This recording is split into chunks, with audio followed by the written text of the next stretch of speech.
Hello friends, परीक्षावाणी की district series में आज का जो हमारा डिस्ट्रिक्ट है वो है नैनीताल।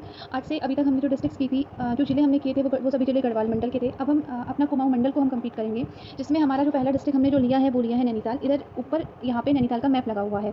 जो इस मैप में अगर हम मेन जो पॉइंट्स परीक्षावाणी में जो दिए हैं उसको हम देखें तो पहले तो उस मैप में दिखाया है कि जो हमारा नैनीताल है वो किस किस अन्य जो ज़िले हैं उनसे सीमा साझा करता है उत्तराखंड के। तो यहाँ पे ये पौड़ी गढ़वाल से सीमा बनाता है, और यहाँ फिर अल्मोड़ा से सीमा बनाता है, चंपावत से सीमा बनाता है और उधम सिंह नगर से सीमा बनाता है।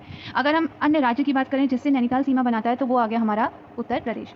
अगर हम नेशनल हाईवेज़ की बात करते हैं, राष्ट्रीय राजमार्गों की बात करें जो नैनीताल से होकर गुजरेंगे, तो नेशनल हाईवे 121 नैनीताल से होकर गुजरता है और नेशनल हाईवे 87 नैनीताल से होकर जाता है।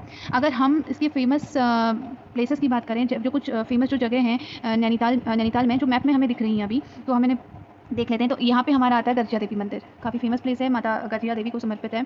और ये आ गया हमारा रामनगर, ठीक है। यहाँ पे आ गया सीताबनी। इसके बाद आता है ये आ गया पावलगढ़, यहाँ पे आ गया हमारा कोटा पाक, और ये ऊपर आ गया हमारा गर्म पानी, ठीक है। ये आ गया हमारा नैनीताल, यहाँ पे आ गया हमारा भवाली, ये आ गया भीमताल, यहाँ पे आ गया नकुचिया ताल, फेमस ताल है नकुचिया ताल, ठीक है। ये आ गया हमारा हेड़ा खान, यहाँ पे है हमारा काठगोदाम, ये आ गया हमारा हल्द्वानी, और यहाँ पे आ गया हमारा मुक्तेश्वर, ठीक है। और ये आ गया धनचूल। तो ये कुछ फेमस प्लेसेस जो हमें यहाँ पे दिख रहे हैं, हमने उन्हें मार्क कर दिया है। इसके बाद हम इसके पॉइंट्स की बात करेंगे जो हमें परीक्षावाणी में दिए गए। तो पहला पॉइंट तो ये आता है कि नैनीताल को सरोवर नगरी और झीलों की नगरी के नाम से विख्यात नैनीताल नगर तीनों ओर से टिफिन टॉप, चाइना पीक और लड़िया कांटा, स्नो व्यू, हांडी भांडी, शेर का टांडा आदि ऊंची ऊंची पहाड़ियों से घिरा हुआ है। ये समुद्र तल से 1938 मीटर की ऊंचाई पर स्थित है और विश्व पर्यटन के मानचित्र में यह एक ऐसा पर्यटक स्थल है जहां पे झीलों की संख्या सबसे अधिक है। नगर के बीच में नैनी झील या नैनीताल जो है वो स्थित है, जिसकी लंबाई लगभग 1500 और चौड़ाई जो है 510 मीटर, गहराई 10 से 156 मीटर है। और यह ताल तीन ओर से 7 पहाड़ियों जिन्हें भृंग के नाम से जाना जाता है से घिरा हुआ है। और ये जो पहाड़ियाँ इसमें आता है आयरपाता, देवपाता, हांडी भांडी, चाइना पीक, स्नो व्यू, आलमसरिया कांटा और शेर का टाटा। ताल के दोनों ओर सड़क बनी हुई है। ताल के ऊपरी भाग को मल्ली ताल और निचले भाग को तल्ली ताल बोला जाता है। तो जो हमारा नैनीताल डिस्ट्रिक्ट है इसे सरोवर नगरी या फिर झीलों की नगरी कहते हैं, क्योंकि यहाँ पे जो है झीलों की संख्या सबसे ज़्यादा है। अगर हम बात करें जो नैनीताल है ये अपने तीनों ओर से जो है विभिन्न पहाड़ियों से घिरा हुआ है, जिसमें आता है टिफिन टॉप, चाइना पीक, लड़िया कांटा, स्नो व्यू, हांडी भांडी, शेर का टांडा। अगर हम इसकी हाइट की बात करें तो ये समुद्र तल से 1938 मीटर की ऊंचाई पर स्थित है, ठीक है। नैनीताल मेनली जो है वो 7 पहाड़ियों से घिरा हुआ है जिन्हें सप्तभृंग के नाम से जाना जाता है, जिसमें आयरपाता, देवपाता, हांडी भांडी, इसमें हांडी गदी लिखा हुआ है लेकिन हांडी भांडी बोलते हैं इसको, और चाइना पीक, स्नो व्यू, आलमसरिया कांटा और शेर का डांडा, ठीक है। ताल जो है ना, ताल 2 पार्ट्स में डिवाइड है। ताल की जो ऊपर वाला पार्ट है उसे हम मल्ली ताल बोलते हैं और ताल का जो निचला भाग है उसे तल्ली ताल बोला जाता है। अगर हम अगले पॉइंट की बात करें तो झील के अलावा इस झील के अलावा आसपास अन्य झीलें भी हैं जिन्हें छह खाता के नाम से जाना जाता है। 1884 में काठगोदाम तक रेलवे लाइन और 1891 में जिला बन जाने के बाद इस झील नगरी का तेज़ी से विकास हुआ, ठीक है। 1884 में जब काठगोदाम रेलवे लाइन का विकास किया गया और 1891 में जब नैनीताल जिला बनता है तो उसके बाद जो नैनीताल में ये जो नैनी झील है या फिर जो झील नगरी है इसका जो विकास होता है वो तेज़ी से होता है। कब की बात होता है तो कब होता है झील का विकास तेज़ी से 1894 और 1891 के बाद होता है, क्योंकि 1894 में काठगोदाम रेलवे लाइन का विकास होता है और 1891 में नैनीताल एक जिला बन जाता है, ठीक है। और सन 1900 में नैनीताल में मल्लीताल में राजभवन या सचिवालय भवन की स्थापना की गई, जिसका 1962 से उत्तर प्रदेश की ग्रीष्मकालीन राजधानी के रूप में उपयोग किया जाता था। राज्य निर्माण के बाद 9 नवंबर 2000 से इसी भवन में उत्तराखंड उच्च न्यायालय को शिफ्ट कर दिया गया, ठीक है।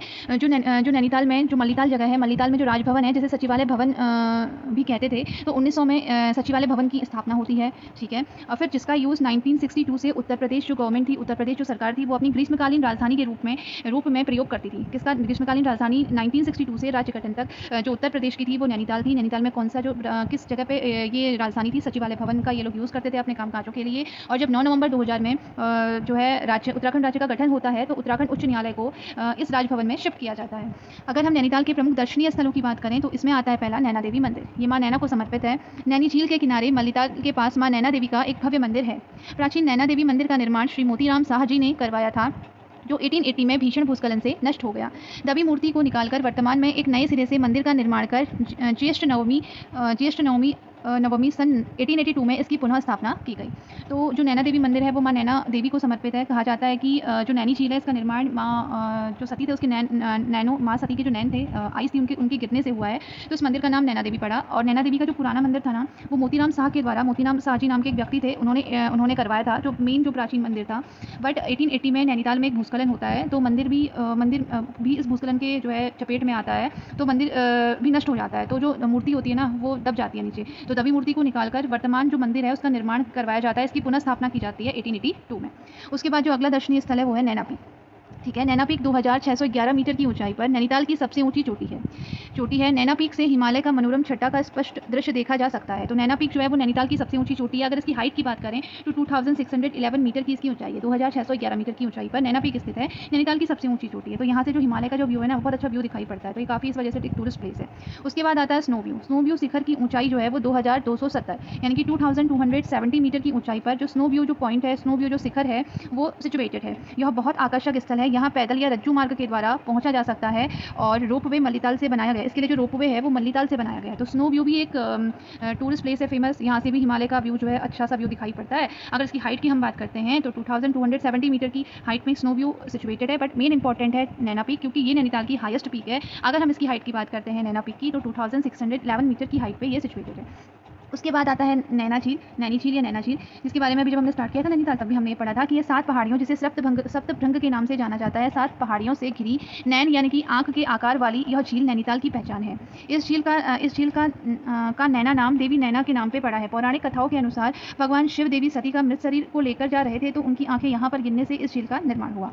तो ये जो नैनी झील है वो 7 पहाड़ियों से घिरी हुई है। इसका जो झील का जो आकार है, जो शेप है वो आई शेप्ड है, यानी कि ये आइस के आकार का, आंख के आकार का इसका शेप होने के कारण इसको नैना झील बोला जाता है। जो पौराणिक जो कथाएं हैं उसमें बोला जाता है कि भगवान शिव जब माता सती के मृत शरीर को लेकर जा रहे थे तो यहाँ पे माता सती के आंख या जो नैन थे वो गिरे थे, जिसके कारण इस झील का निर्माण हुआ है। ठीक है, तो इस प्रकार हमारा ये जो नैनी झील का निर्माण होता है और ये 7 पहाड़ियों से घिरा हुआ है जिसका नाम हमने पढ़ा था आयरपाता, देवपाता, हांडी, चाइना पीक, स्नो व्यू, आलमसरिया काटा और शेर का टांडा। तो ये जो है 7 पहाड़ियाँ हैं जिनसे ये घिरा हुआ है। उसके बाद यहाँ पे आता है नलताल। नैनीताल से 27 किलोमीटर की दूरी पर नलताल जो है वो स्थित है। कमल पुष्पों की प्रचुरता के कारण इसे कमल ताल भी बोला जाता है। नलताल भी नैनीताल में सिचुएटेड है। और क्यों फेमस है? क्योंकि यहाँ पे जो कमल पुष्प हैं, लोटस फ्लावर यहाँ पे काफ़ी मात्रा में, काफ़ी अमाउंट में यहाँ पे उगते हैं, देखने को मिलते हैं। तो नलताल को कमल ताल भी बोला जाता है। उसके बाद आता है भवाली या भवाली भी बोलते हैं। ये समुद्र तल से 1106 मीटर की ऊंचाई पर नैनीताल से 11 किलोमीटर की दूरी पर भवाली स्थित है।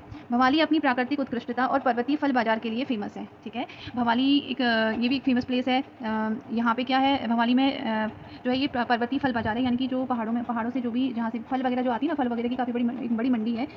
ये भवाली में सिचुएटेड है। तो इसे पर्वतीय फल बाजार भी भवाली को कहते हैं। ठीक है, जो ग्रामीण लोग हैं जो फलों का जो प्रोडक्शन करते हैं, कल्टिवेशन करते हैं, तो फलों के सीज़न में वो लोग क्या करते हैं, फलों को एक प्रॉपर मंडी में भेजते हैं। तो ये जो है यहाँ से फिर बाहर को ये भेजा जाता है फलों को। तो वो भवाली में स्थित है। उसके बाद आता है भीमताल। अगर हम भीमताल की बात करें तो ये समुद्र तल से 1370 मीटर की ऊंचाई पर लगभग भवाली से 11 किलोमीटर और नैनीताल से 22 किलोमीटर की दूरी पर स्थित है। भीमताल की सौंदर्यपूर्ण झील पर्यटकों के लिए भव्य दृश्य प्रदान करती है। यह झील नैनी झील से बड़ी है। पर्यटक झील में नौकायन का आनंद प्राप्त करते हैं। झील के मध्य में एक द्वीप स्थित है जिस पर एक रेस्टोरेंट स्थित है।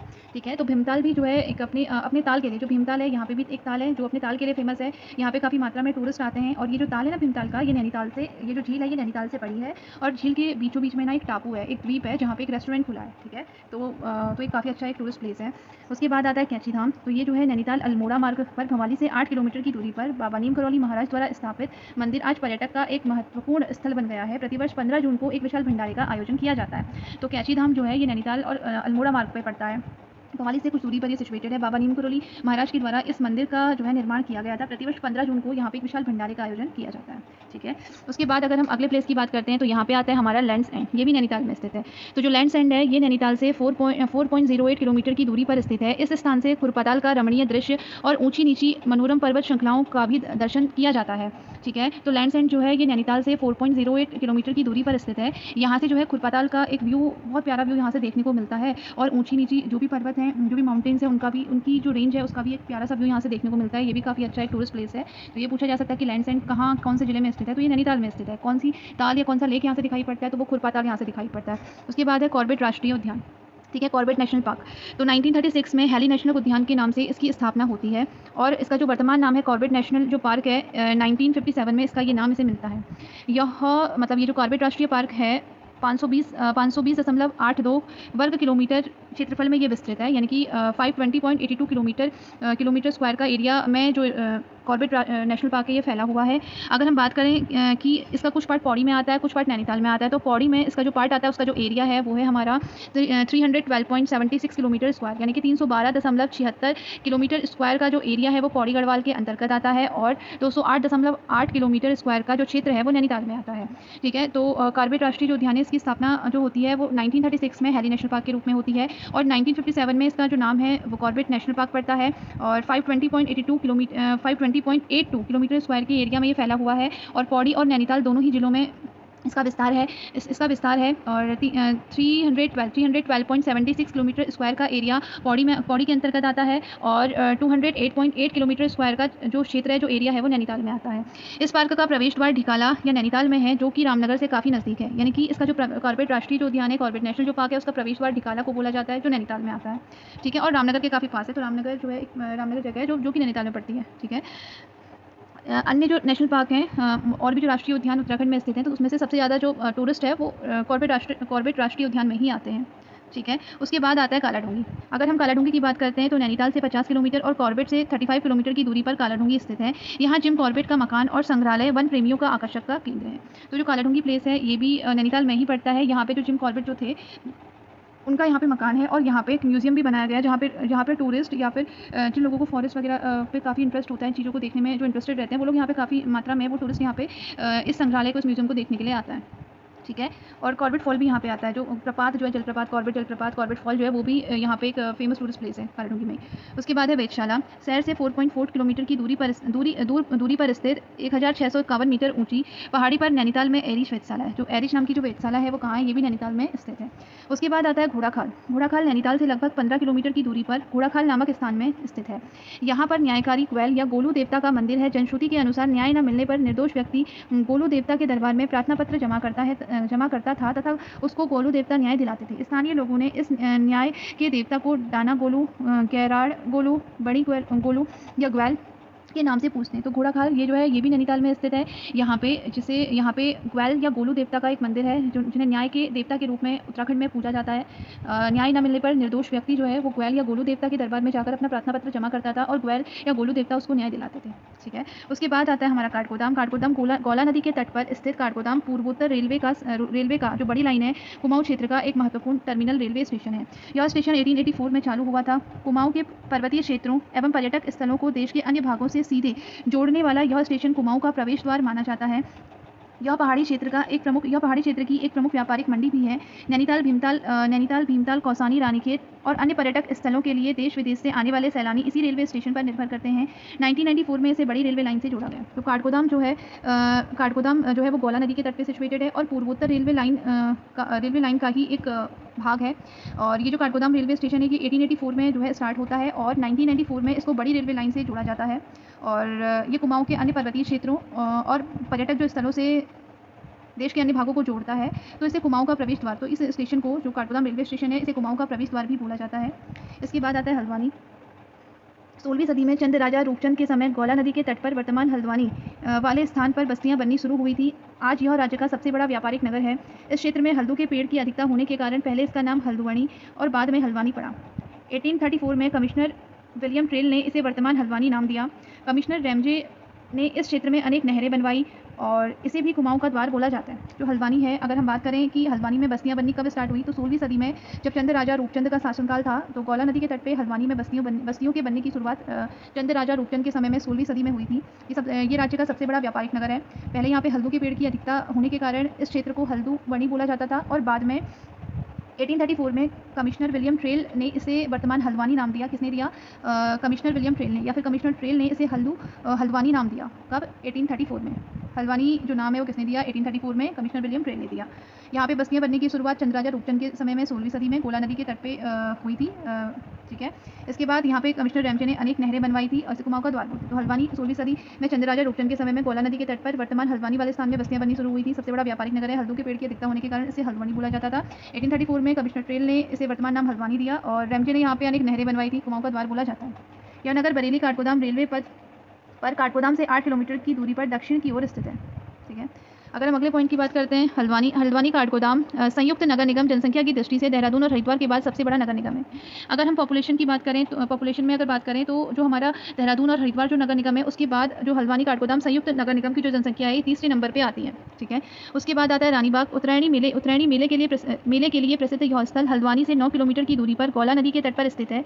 कत्यूरी शासक राणा प्रीतम देव की पत्नी व मालूशाही की माँ जिया रानी की तपस्थली होने के कारण इस स्थल का नाम रानीबाग पड़ा।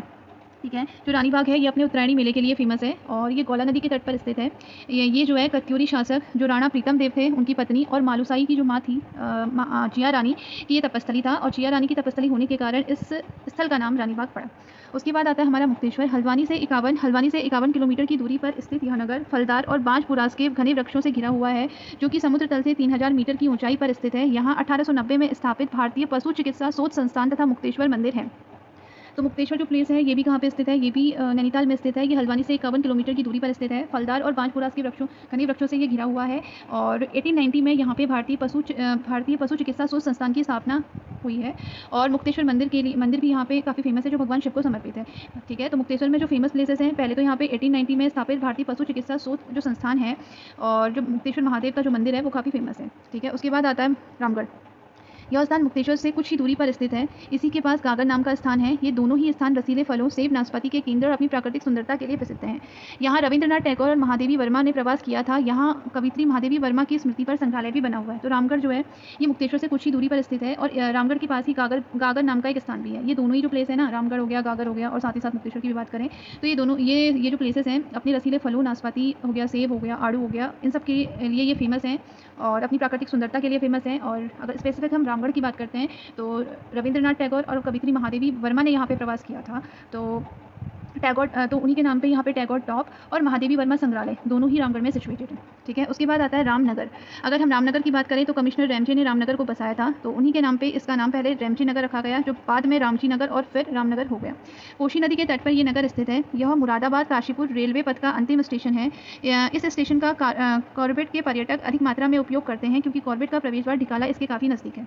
तो रामनगर की अगर स्थापना की बात करते हैं तो कमिश्नर रैमजे के द्वारा रामनगर की स्थापना की गई थी। तो उन्हीं के नाम पे पहले जो रामनगर का नाम था वो रैमजी नगर, बाद में रामजी नगर और फिर रामनगर हो गया। मुरादाबाद काशीपुर जो रेलवे जो पथ है मुरादाबाद काशीपुर रेलवे पथ का ये अंतिम स्टेशन है। मेनली जो इसका यूज़ है वो कॉर्बेट में आने वाले पर्यटक जो है मेनली इसका उपयोग करते हैं।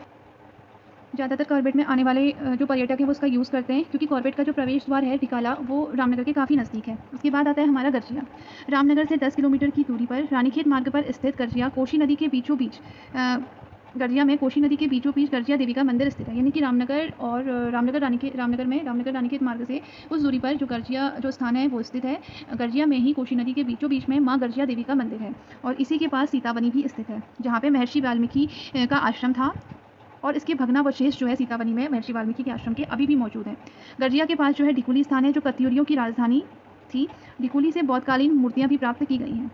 तो गर्जिया जो है वो रामनगर के समीप स्थित एक स्थान है। गर्जिया में कोशी नदी के बीचों बीच में माँ गर्जिया देवी का मंदिर है और इसी के समीप सीतावनी है जहाँ पे महर्षि वाल्मीकि का आश्रम था जिसके भग्नावशेष अभी भी मौजूद हैं।